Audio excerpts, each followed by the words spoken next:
Howdy, folks. Today we're looking at the House of Mystery number 295 from 1981 in DC Comics. The era saw a quiet revolution in DC horror comics with the editorial handover from Len Wein to Karen Berger, who took over the House of Mystery just a couple issues before, are a specimen today. It would be an exaggeration to say Berger's regime represented any massive shift, and what's more striking in hindsight is the degree of continuity entailed in the evolution of Berger from Wein, ultimately both descended from the great Joe Orlando, veteran of EC Comics and long-standing fixture of the DC masthead.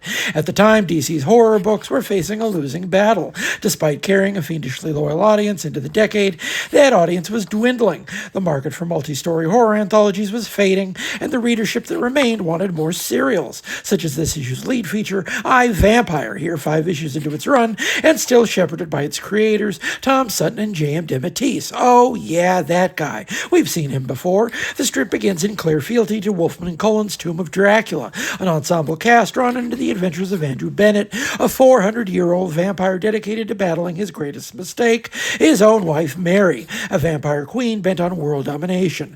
The strip remains sexy and sentimental in equal measure. The great Trevor von Eeden shows up with a 3-page shocker about car racing that highlights the formalistic turn that would define his early 80s breakthrough period.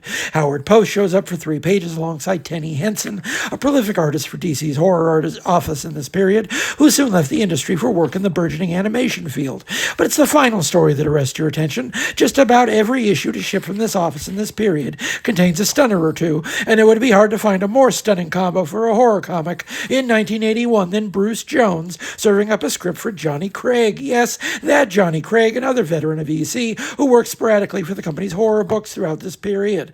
This wouldn't be his last work, but he didn't have many new stories in him after this. Jones was already by this time a veteran of both Marvel and Warren, with his writing and art for the latter's horror magazines having made his name across the 1970s.